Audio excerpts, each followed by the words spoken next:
How did you guys study for that rep process exam tonight? Because I have it, and I have work tonight, and I'm really nervous about it. I focused on the terms as well, but a little bit more on the sentences. But what really kept me motivated was like thinking about my family and staying positive, because like they pay for my tuition, so I want to make them proud. I made a study group with some classmates from my recitation. We all worked together and studied the terms so we could understand. Group work's definitely the best way to study. See, the thing is, I usually work well by myself. Are you trying to say we don't know the right way to study? Are you telling me I can't be motivated by my family? I mean, I guess if it worked for you guys, it'll work for me too. Obviously. Well, guys, I mean, I really tried studying the best I could, and I did everything you guys told me, and I still got 70. Well, I guess you didn't study exactly the way we told you to. Yeah, obviously not, or else you would have gotten an A.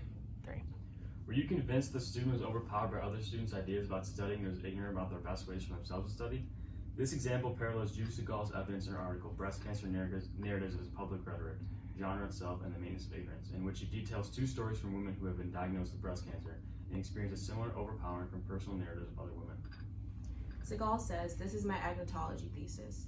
Personal breast cancer stories are one means of producing and maintaining ignorance about breast cancer.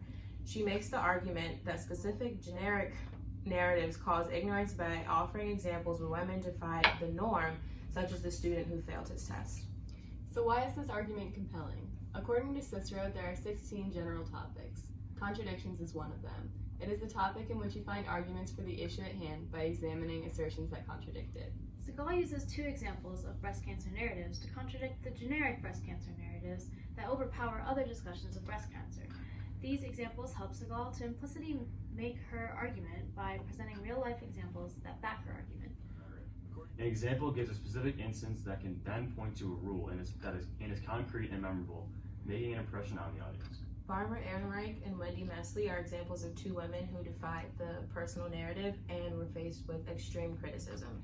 Segal uses them as examples to show that breast cancer narratives are epidactic rhetoric of praise and blame. This shows that women who are humorous about their condition are met with praise, and those who are more realistic about the complications are met with blame. While personal narratives can be useful to medical personnel for understanding patients' experiences, restricting other information about environmental factors and industrially produced carcinogens shapes how people understand breast cancer and puts the blame on women who don't exercise enough, eat healthy enough, or even love their kids enough.